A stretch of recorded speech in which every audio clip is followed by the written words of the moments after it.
Thank you sir. ரொம்ப யூஸ்ஃபுல்லான information கொடுத்துருக்கீங்க. அந்த நம்பரை ஃபாலோ பண்ணிட்டே இருங்க.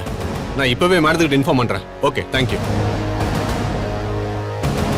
மேடம், ஒரு குட் நியூஸ் மேடம். என்ன சுந்தர்? அந்த கவினோட போன் ஒரே ஒரு நிமிஷம் சுவிட்ச் ஆன் ஆகி ஆஃப் ஆயிருக்கு மேடம். அப்படியா? என்ன டவர் காமிச்சிச்சு? ஏற்காடு டவர் காட்டுது மேடம்.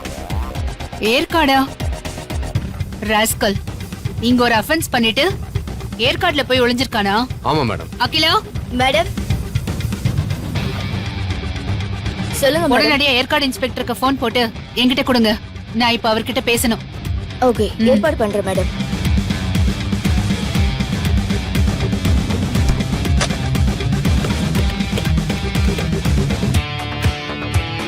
ஹலோ சார், நான் R7 ஸ்டேஷன்ல இருந்து பேசுறேன்.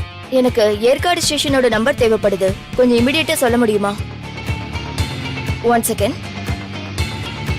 9920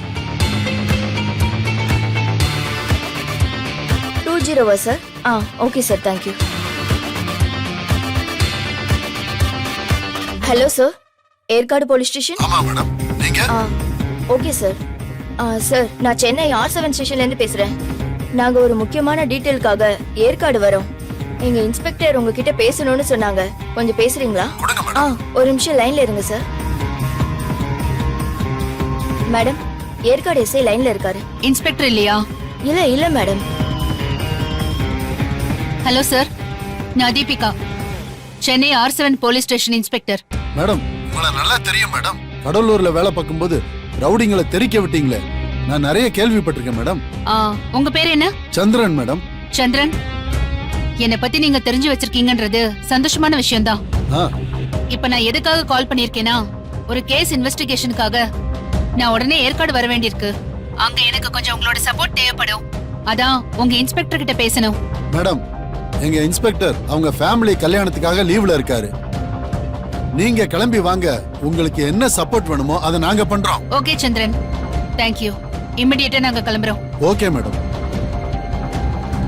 சோ, இந்த கவின், ரகு ரெண்டு பேரோடையும் சுடர் ரொம்ப க்ளோஸா இருந்திருக்கணும். சுடர் இறந்து போன அன்னைக்கு இவங்க 3 பேருக்குள்ளேயும் தான் நிறைய இன்டராக்ஷன் நடந்திருக்கு. ஒரு கட்டத்துக்கு மேல சுடர் ரகுவோட போனை அவாய்ட் பண்ணிருக்கா. ஆனா கவினோட பேசிட்டே இருந்திருக்கா.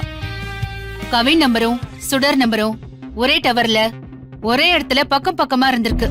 சுடர் இறந்து போனதுக்கு அப்புறம் இந்த கவின் அப்ஸ்காண்ட் ஆயிருக்கான். அது மட்டும் இல்லாம அவன் போனையும் சுவிட்ச் ஆஃப் பண்ணிருக்கான். இவ்ளோ விஷயமும் எதை காட்டுது? ஒண்ணு, அவனே சுடரை கொலை பண்ணிருக்கணும். இல்ல கொலை நடக்கும் போது சுடரோட பக்கத்திலேயும் இருந்திருக்கணும். சோ, இந்த கேஸ்ல ரொம்ப முக்கியமான லீட் இவன். இவனை நம்ம விடவே கூடாது. அகிலா, நம்ம உடனே கிளம்பணும். Okay madam. சுந்தர், சைபர் கிரைமுக்கு ஃபோன் பண்ணி அந்த ஃபோன் எப்போ ஆன் ஆனாலும் உடனே லொகேஷனை ஃபைண்ட் பண்ண சொல்லுங்க. Okay madam. ஓகே. அப்புறம் ஸ்டேஷனை பாத்துக்கோங்க. என்ன விஷயம்னாலும் எனக்கு கால் பண்ணுங்க. ஓகே மேடம், நான் பாத்துக்கிறேன். நான் வீட்டுக்கு போய் பாப்பா கிட்ட சொல்லிட்டு ரெடியாகி வந்துறேன். அகிலா, சரிங்க மேடம். நீங்களும் ரெடி ஆயிட்டு வந்துருங்க. Okay madam. ஓகே.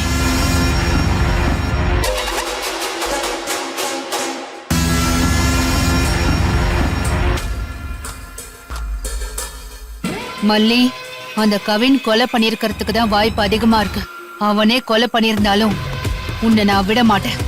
மல்லி சொல்லிதான் பண்ணேன்னு அவன்கிட்ட ஒரு ஸ்டேட்மெண்ட் வாங்கி உன்னையும் இந்த மர்டர்ல சம்பந்தப்படுத்தி உன்னை ஒரு 10 வருஷமாவது உள்ள தூக்கி போட வேண்டி. இந்த கொலை பண்ணலனா என்ன, நீ என் தம்பிய கொலை பண்ணவதானே? கவின் கிட்ட அப்படி ஒரு ஸ்டேட்மெண்ட் வாங்கறதுக்கு தான் நான் ஏற்காடே போறேன்.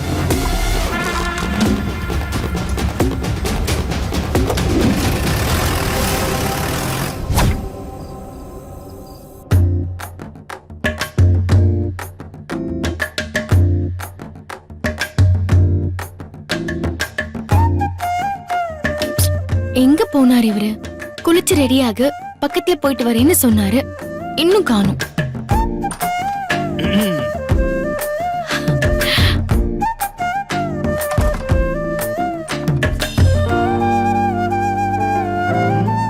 இந்த நேரத்துல எங்கெங்க போனீங்க? மல்லிப்பூவா? அதுவும் இவ்வளவா? பின்ன, என்னோட பொண்டாட்டி பேர்லயே மல்லிய வச்சுட்டு அப்புறம் மல்லிப்பூ வச்சுக்காம இருக்கலாமா? அதான் ஏற முடியாத இடம்லாம் ஏறி இறங்கி மல்லிகைப்பூ தேடி கண்டுபிடிச்சு வாங்கிட்டு வந்திருக்கேன். ம் அதெல்லாம் சரிங்க. அதுக்கு எதுக்கு இவ்ளோ வாங்கிட்டு வந்திருக்கீங்க? அதுவா, உனக்கு பாதி வச்சு விட்டுட்டு அப்படியே நானும் கையில சுத்திப்பேன்ல. நீங்க என்ன வில்லேஜ் மைனரா? அப்படி கையில பூவெல்லாம் சுத்திக்கிறதுக்கு? ஆ? இன்னைக்கு ஒரு நாள் ராத்திரி அப்படி ஒரு மைனரா இருக்கணும்னு நான் முடிவு பண்ணிருக்கேன். ஒத்த வாங்க போறீங்க? மல்லிகைப்பூ எதுக்கு நம்ம தலையில வைக்கிறோம்? ஒரு ரொமான்ஸுக்கு தானே. அப்ப நிறைய மல்லிகைப்பூ, நிறைய ரொமான்ஸ். அதனாலதான் வாங்கிட்டு வந்தேன். நமக்காக ஒன்னாகும் அண்ணியும் என் மனோகர் மாமாவும் எவ்வளவு பண்ணிருக்காங்க. மல்லிகைப்பூ இருந்தா தானே இந்த மொமெண்ட்டும் ரொம்ப அழகா இருக்கும். ஐயா இன்னைக்கு ஃபுல் ஃபார்ம்ல இருக்கீங்க போலயே. எனக்கு தான் வெண்பா வாங்க விட்டுட்டு நாம இங்க தனியா இருக்கிறது என்னவோ போல இருக்கு.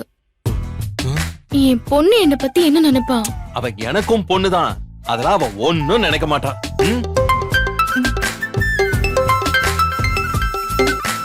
சொல்லுங்க நீ. எல்லாம் வாங்கின மல்லி, ஆனா மல்லிப்பூ மட்டும் வாங்கல.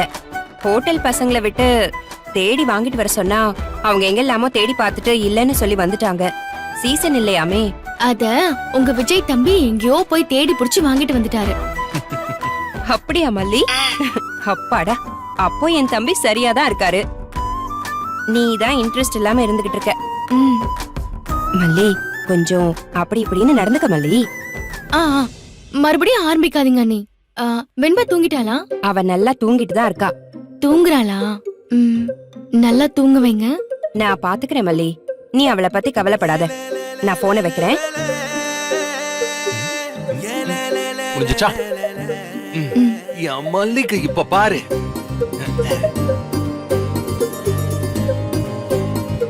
மல்லி திரும்ப வச்சு விடுறேன்.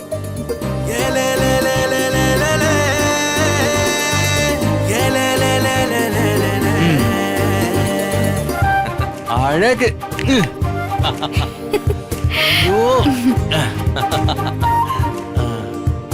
ஏங்க எனக்கு இப்பவும் இதெல்லாம் தேவையானு தோணுது. மல்லி, வெளிநாட்டுல இருக்கிறவங்க எல்லாம் 60-70 வயசு வரைக்கும் கூட ரொமான்டிக்கா இருக்காங்க தெரியுமா? நாம தான் இந்த வயசுல இது சரியா? குழந்தை வளர்ந்ததுக்கு அப்புறம் இப்படிலாம் இருக்கலாமான்னு காண்டதையும் போட்டு குழப்பிக்கிறோம். நிறைய குடும்பத்துல குழந்தை பிறந்ததுமே புருஷனும் பொண்டாட்டியும் ரொமான்ஸையே மறந்துடுறாங்க. நாம அப்படி இருக்கணும்னு அவசியம் இல்ல. நாம கம்ஃபர்டபுளா இருக்கோம். நமக்கு ஆசையும் தேவையும் இருக்குன்னா வயசோ இல்ல மத்த எந்த விஷயமும் ஒரு பொருட்டே இல்ல. நம்ம வாண்டி இன்னும் அதிகமா அப்படியே இன்னும் ஸ்ட்ராங்கா இருக்கும்.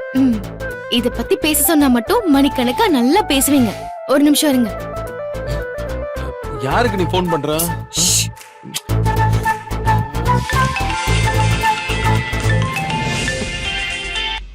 சொல்லு மல்லி. அண்ணி, வெண்பா எப்பவுமே ராத்திரியில பால் குடிப்பா. பால் குடிச்சாலா? பால் எல்லாம் அவளுக்கு கொடுத்தாச்சு. அவ தூங்கிட்டு இருக்கா.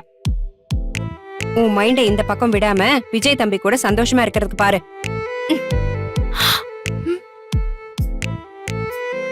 இந்த அண்ணி ஏன் இவ்ளோ கோவப்படுறாங்க? ஏன்னா அவங்க அண்ணி, உனக்கு மூத்தவங்க. வாழ்க்கைனா என்னன்னா அவங்களுக்கு தெரியுது. அதனால இப்பவே லவ் லைஃபை இறுக்கி புடிச்சுக்கோங்கன்னு அட்வைஸ் பண்றாங்க. உனக்கு தான் இன்னும் எதுவுமே புரிய மாட்டேங்குது. புரியாமலாம் இல்லங்க. வெண்பா இத்தனை நாளா என் பக்கத்துல படுத்திருப்பா, என் மேல காலை போட்டிருப்பா, நான் அவளுக்கு கதை சொல்லுவேன். இன்னைக்கு அவன் என் பக்கத்துல இல்லையா, அதான் ஒரு மாதிரி இருக்கு. ஐயோ, ஒரே ஒரு விஷயம் சொல்ல மறந்துட்டேன். டேய் மல்லி. ஐயோ.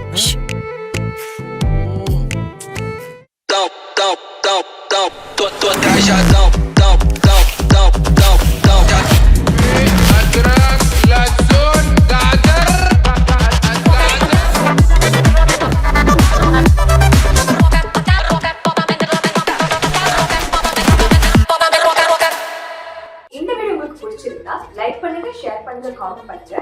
மறக்காம சரிகமா டிவி ஷோஸ் தமிழுக்கு சப்ஸ்கிரைப் பண்ணுங்க.